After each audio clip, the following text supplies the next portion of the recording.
Watershed. You are watching KP Watershed on the YouTube.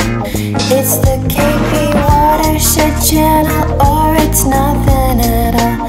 And I think you should click subscribe.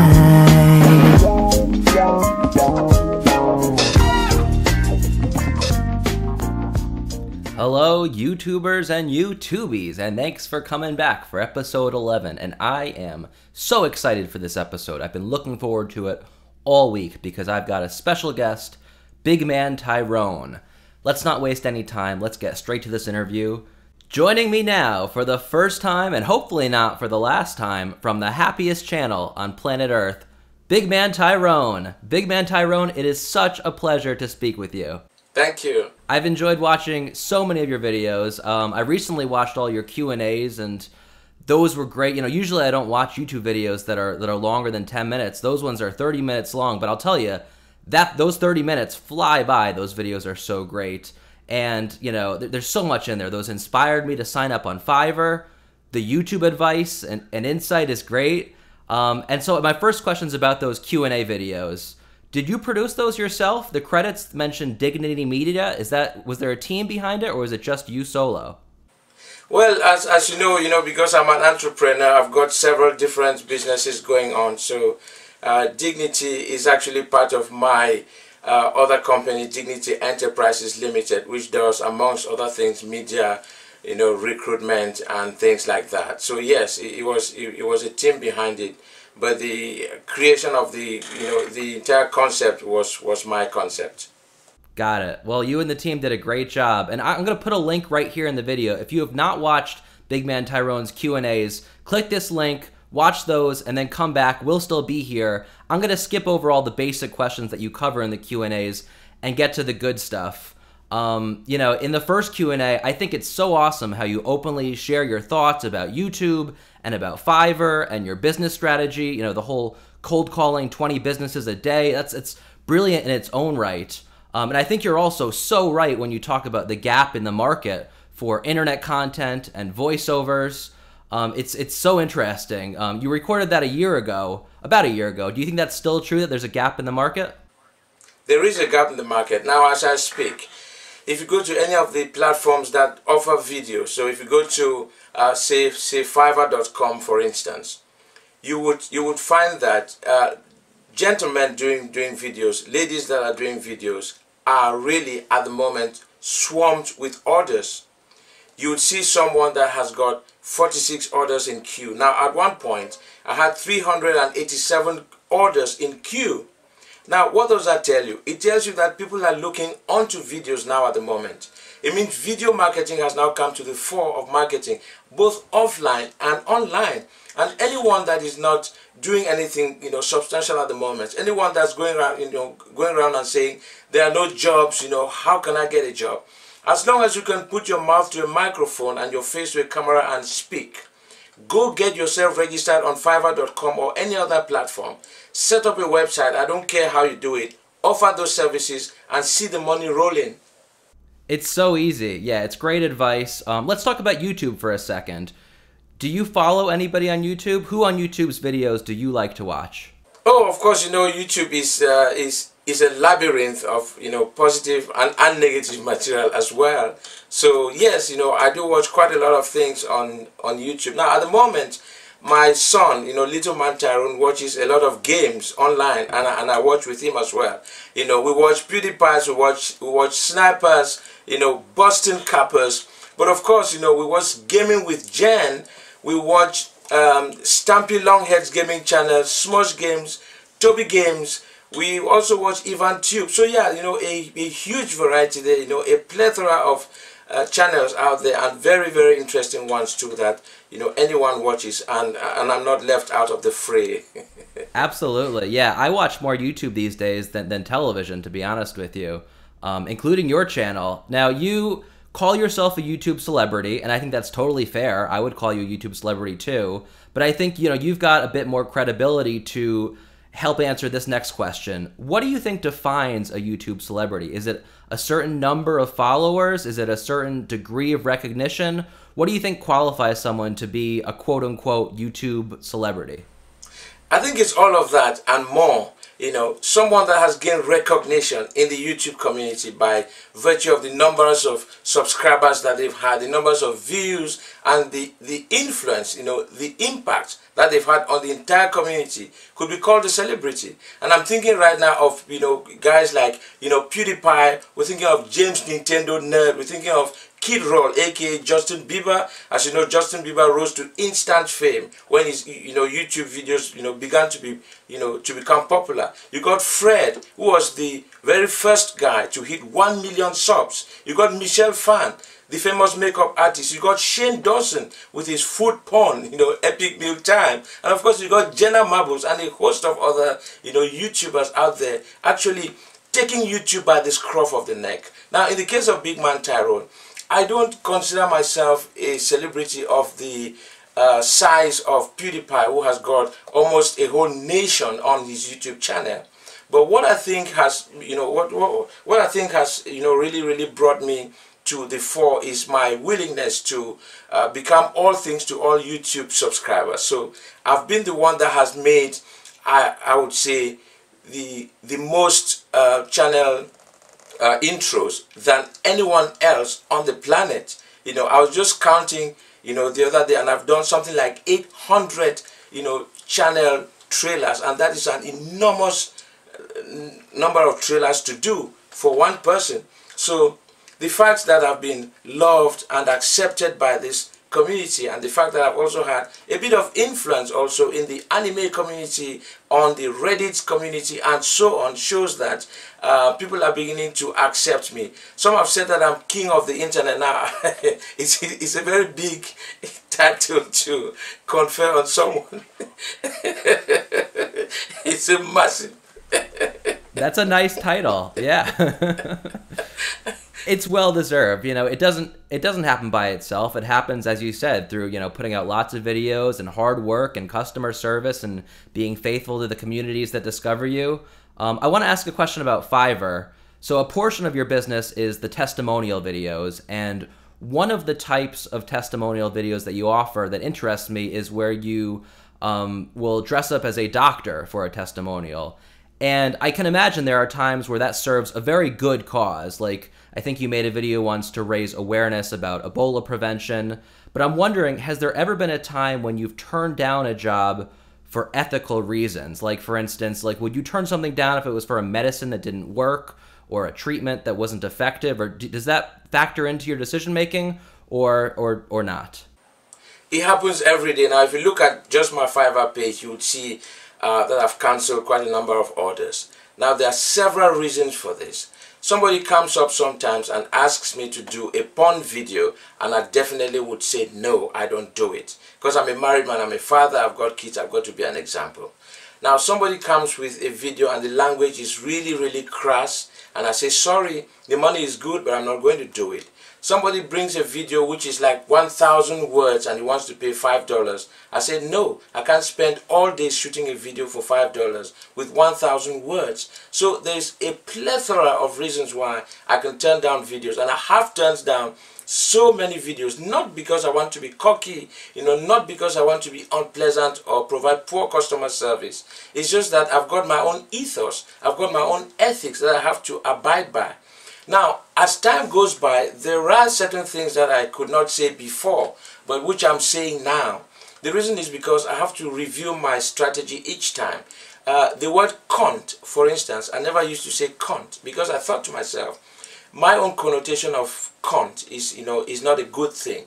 But then people explain to me that this is just a common appellation among YouTube fans joking with their friends, and I say, okay, if that's the case and if it doesn't offend anybody, then I can do videos and say cunt. So things like cunt, bastard, and so on, I now started saying them. So I think I'm becoming more and more flexible. But that notwithstanding, I stand by the fact that my videos have got to comply with my own ethos. That makes sense. And yeah, I mean, you're always at risk of offending somebody on the internet, but as long as you're true to yourself, I think that is what matters. Is there one particular offer that you've turned down that's especially interesting or funny, or what comes to mind first as something you've turned down that would amuse our viewers out there? There was something that a guy brought to me. There were two sex toys, very extraordinary looking sex toys. One was of a black lady and one was of a white lady. Now, the sex toys were extraordinary in that they were actual live sex toys. So you're thinking of a kind of a mannequin, life-size mannequin, but then designed to show the behind of the white girl and of the black girl.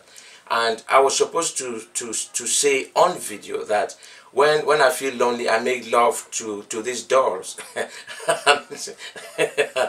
honestly, KP, you know, this is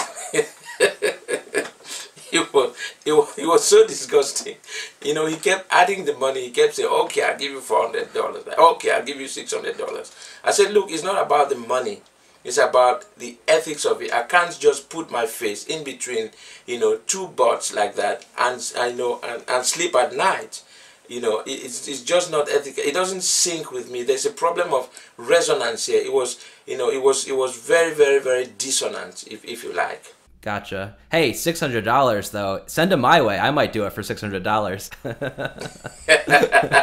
Hey, so Big Man Tyrone, if let's say Hollywood is going to make a movie of your life, the Big Man Tyrone story, what actor would you choose to play you? And you can't say I would play myself. I need to really understand what you're asking again. If I had to do a video of my life. So Hollywood's making a movie, the story of your life. Yes. What actor would you choose to play the role of Big Man Tyrone? Oh, you know, and that actor won't be me. It can't be you. That's the one rule. All right. Well, if the one rule is not be me, if the one rule is that it wouldn't be me, what am I thinking now? Well, I'll be thinking in the lights of, you know, Jamie Foxx. Okay. You know, Denzel Washington. That's a good choice. Sure. I can see that. I'm not sure this question has taken me unawares, actually. I'm not sure, but you know, again, you never know. You could try Brad Pitt. Sure, I think Brad Pitt could pull it off. It may be a tough role for him, but he could probably do it. I know. I'm glad I got you to laugh. I think you got one of the best laughs on the internet. So that was my main goal of this interview, was to get you to laugh at least once. So I feel good that I've gotten to do it at least one time. Thank you. So speaking of acting, Big Man Tyrone, can you do any accents? Well, I'm not very, very good at accents, but I must say I admire people that do all these impressions, you know. Something that quickly comes to mind is, you know, because I'm in the UK, I can try to do like an Irish accent, you know. Can you just give me 10,000 pounds right now, please?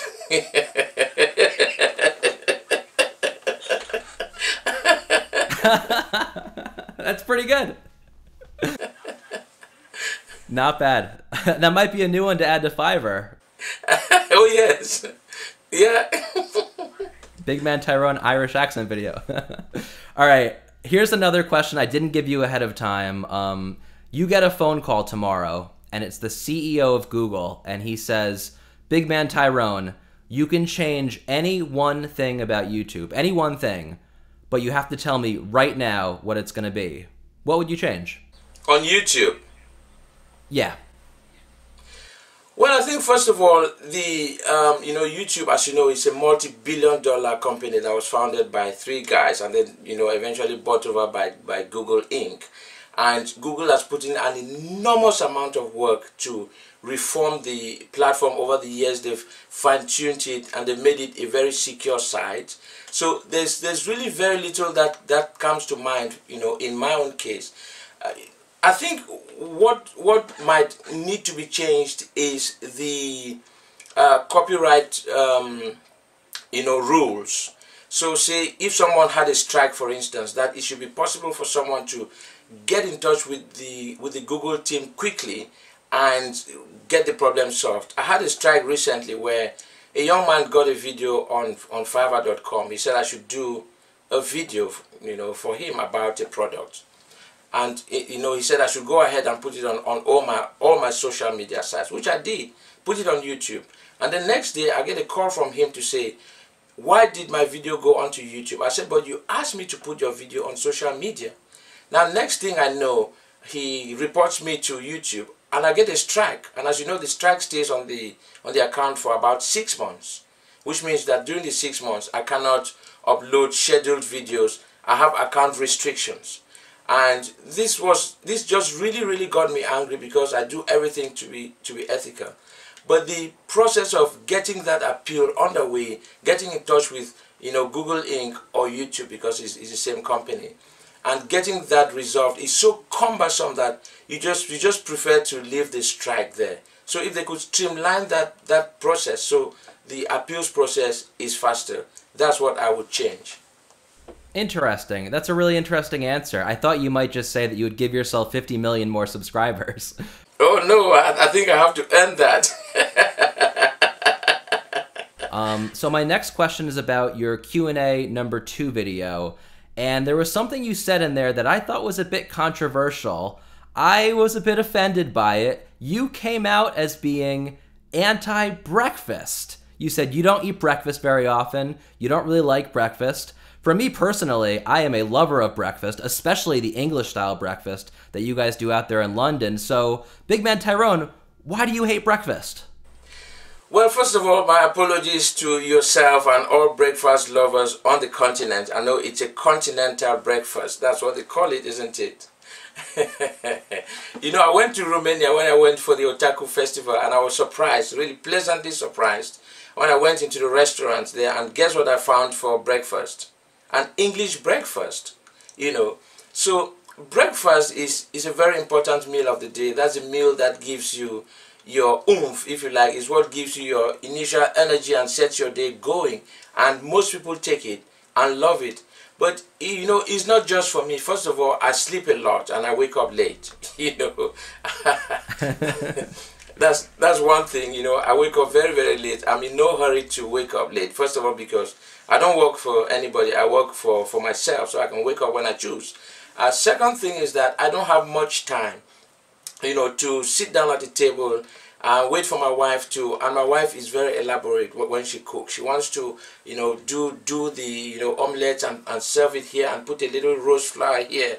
And I just don't have time for those niceties, you know. I want to get on with my day, and so I just get up and go. So it's not really that I am an enemy of breakfast as such, but I just don't have the time to do it often. But as I say, go ahead and get your breakfast. It's a good thing to do. Don't feel guilty about it. All right, fair enough. I'll take it.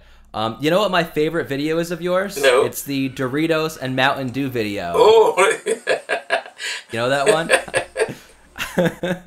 I can't watch that one and not laugh. And Doritos and Mountain Dew, what's not to like, right?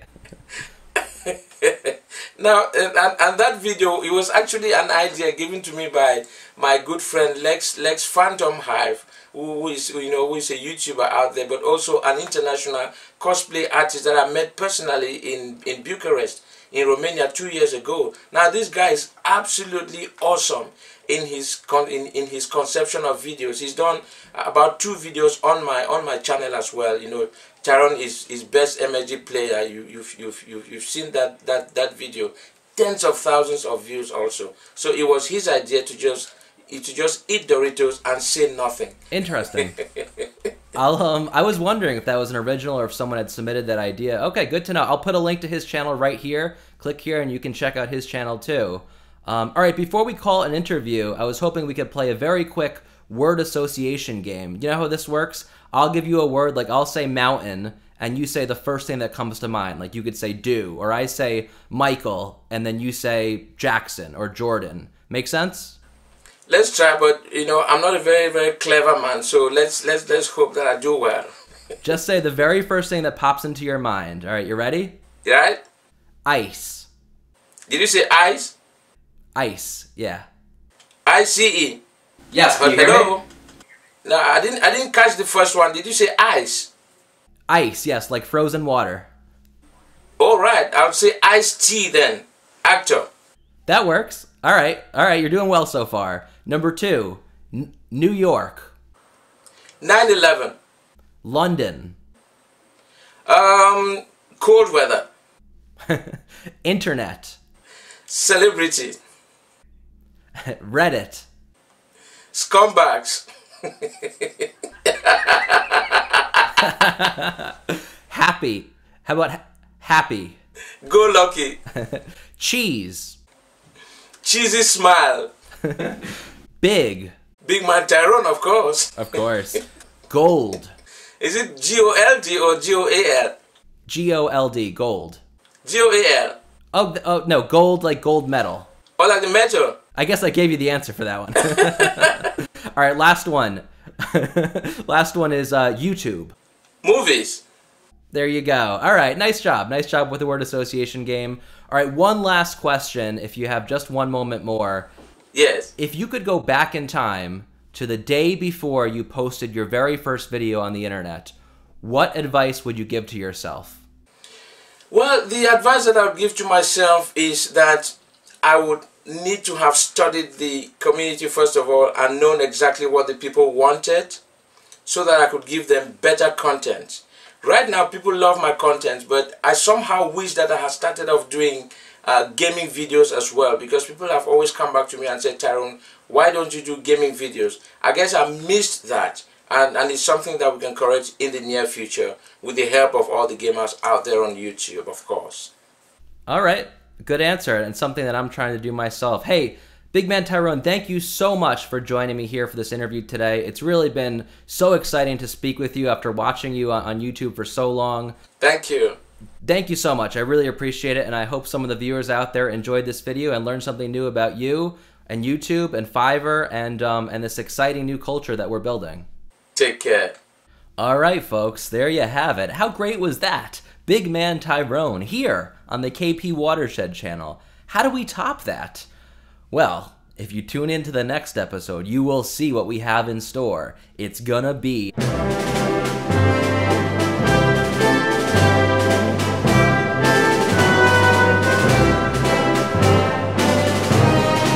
Hey everybody, I'm still here. As always, got a few buttons for you to check out. They are right over here is a button to see the next video in the series. Right down here in the middle, this button over here will show you the previous video, the one that came before this one. And down here in this area, you know what this button does. It makes everything better. It makes your dreams come true. It'll make anything you wish happen, and it'll also subscribe you to this channel, which makes me happy too. So please click it. It doesn't take a lot of effort. Just click the button and see what happens next. That's all I got to say. Again, thanks for watching. Thank you, Big Man Tyrone. I'll see you in the next one. Ah!